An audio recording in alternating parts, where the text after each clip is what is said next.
नमस्ते सम्पूर्णमा हजुरहरूलाई डक फार्मिङ इन नेपालमा स्वागत छ। आजको यस भिडियो कृषक साथीहरू, खास गरी हाँस पाल्ने कृषक साथीहरूको लागि एकदमै महत्त्वपूर्ण हुन सक्ने छ। आज म यस भिडियोमा वैकल्पिक दानाको बारेमा कुरा गर्नेछु। हामीले हाँस पाल्दाखेरि एउटा वैश्य हाँसलाई लेइङ कन्डिसनमा 150 ग्राम दाना दिनुपर्ने हुन्छ र त्यसमा हामीले दाना कटौती गर्दाखेरि कतिपय कृषक साथीहरूले धेरै दाना कटौती गरिदिनुहुन्छ र कतिले एकदम थोरै गर्नुहुन्छ। तर अहिलेसम्मको हाम्रो फार्मको रिजल्ट अनुसार 40% दानासम्म हामी कटौती गर्न मिल्छ। 90% दाना र 40% अरू केही कुरा, धान, गहुँ, ग्रास, मकै, एजोला तपाईले दिन सक्नुहुनेछ। त्यति दिएपछि हाम्रो अन्डामा अहिलेसम्म केही गिरावट आएको छैन।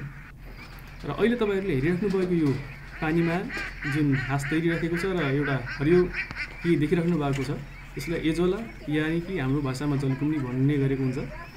तपाईहरुको भाषामा अब तपाईहरुले थाहा होला हैन। यो जलकुम्नीबाट पनि या एजोलाबाट पनि हामीले धेरै कटौती गर्न मिल्छ।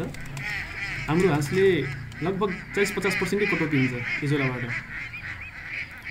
र तपाईहरुले पनि दाना कटौती गर्नुपर्ने छ भने तपाईहरुले एजोला छैन भने पनि धान, गहुँ, मकैबाट 40% सम्म हामीले कटौती गर्न मिल्छ।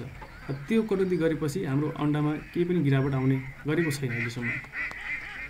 र अरू तपाईहरुलाई कसैले पनि हाई क्यामल डकको प्योर ब्रिडको हाँस, वैश्य हाँस, मासुको लागि हाँस, चल्ला, अन्डा केही पनि चाहिएमा स्क्रिनमा डिस्प्ले भइरहेको नम्बरमा सम्पर्क गरी हामीलाई अर्डर दिन सक्नुहुनेछ। हामीले अल ओभर नेपाल कुनै ठाउँमा पनि हाम्रो डेलिभरी हुन्छ। र सकेसम्म हजुरहरू आफै आएर फार्मबाट लिनु होला। र त्यसको लागि एकदम धेरै अनुरोध पनि छ, तपाईहरु सबैजना आफै आएर लिनु होला। इन केस आउन सक्नु भएन भने त्यसपछि हामीले पठाइदिन्छौँ। हस्त, धन्यवाद।